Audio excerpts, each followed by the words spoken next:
Which types of homes is it best to operate this midterm rental insurance model in? Very good question, because there is no hard rule truly. But I can tell you there are certainly homes that can serve a larger group of avatar. Now keep this in mind. If you are a family or home policy owner that is in a condo, needs to relocate in another condo, makes sense. You came from a condo, you go another condo, great. But if you're a family of 5 with 2 dogs and you come from a large home, fenced in backyard, you name it, etc., it's going to be probably unlikely that you walk a 2-bedroom home or even a 2-bedroom condo or even apartment, that is, because it's not conducive to your existing lifestyle. What happens when a family gets displaced and you're working with an insurance company, they're looking for a like-to-like comparable that they can move you into. You typically have similar zip code, same type of home, so that they can maybe access the same schools, access the same work. They're trying to be relocated in a similar type of asset. And so it would serve you best to have the type of asset that exists in your neighborhood that would serve the most amount of families. Can a family that comes from a 3-bedroom apartment move into a 3-bedroom home? Absolutely they can. But can a single family home move back into a 3-bedroom apartment? Less likely, because they're used to playing with their dog in the backyard, and they're used to having their own garage, and it's just a different lifestyle. So really, another caveat to what I just said is it's really important to understand that the bigger the asset type is, the more you can serve different avatars. We've had couples stay in a 5-bedroom home, but can I have a family of 5 stay in a 2-bedroom home? Less likely. So I hope that this helps you answer the very question that we like to ask. Keep in mind that you get paid in a proportion to the size of problem that you solve, which means that when there are multiple people involved in a home, there is then a larger problem to solve, and therefore you're highly compensated for doing so. Keep this in mind. If you look at just the daily rate, for example, and you say, how much would you actually charge a family of 5 in your location to book a hotel room? Well, if it's 3 different hotel rooms and maybe they average $200 a night, maybe you need 3 bedrooms. That's $600 a day. Now, what would that mean if you were able to offer them a home where they all have you have a garage, shared kitchen, etc., but instead you were charging $500 a day? Which one is the better deal from a lifestyle perspective? If you do that math, and you're able to save a family $100 a day and give them a better lifestyle, $500 a day times 30 is $15,000 a month, which is not unheard of in our industry.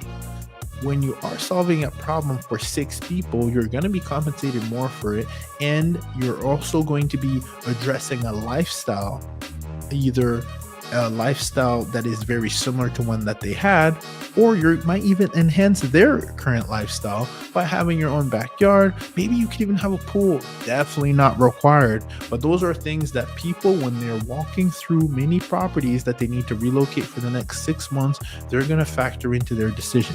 So when you think about the asset that you pick one that you would stay in, and pick one that is large enough to accommodate and solve larger problems. Now, saving the best for last, to keep in mind to accommodate a large avatar. One, is there a master on the main floor, right? If there's stairs, what if someone has accessibility issues and they have disabilities? Think about that. Maybe wheelchair accessibility. Can they actually just go in and access the home? Washer, dryer, or is it on the first floor? Those things will impact whether somebody can stay with you or not. We want to increase the chances. Then the sweet spot you want to go for, we like to go for 4 bedrooms plus. We do believe that we're solving a larger problem. So 4 to 5 bedroom, we love that sweet spot. If you can even get 6, get 6. If you can get 7, get 7. It's all relative to your marketplace and how much that difference is going to cost you. Some markets, going from a 3-bedroom home to a 4-bedroom is a huge jump. Some it's not. Go for the 4 every single time.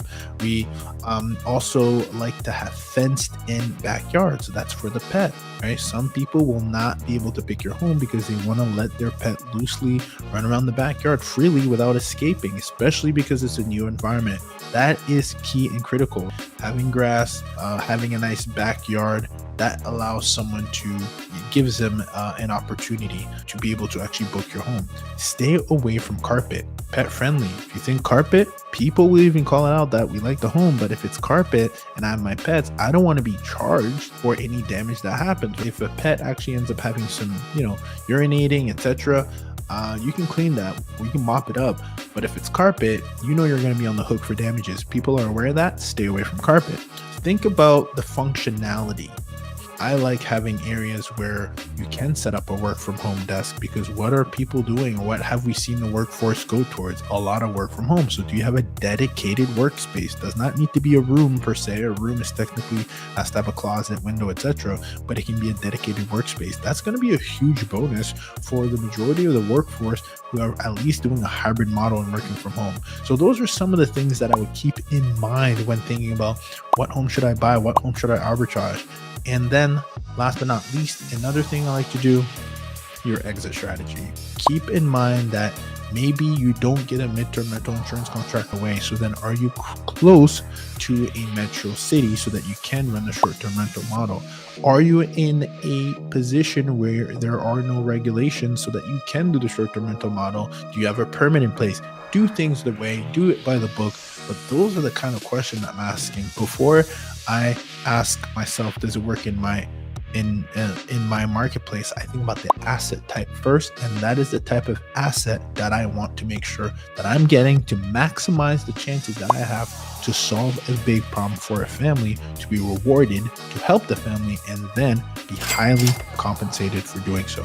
If you found this to be of value, I have way more in my ecosystem of midterm rental insurance, whether it's my boot camps, the coaching. Make sure you grab the midterm rental insurance blueprint for free on my website at experimentrealestate.com. Please hit the subscribe button and make sure you tap in for more video to help you land midterm rental insurance contracts in your market.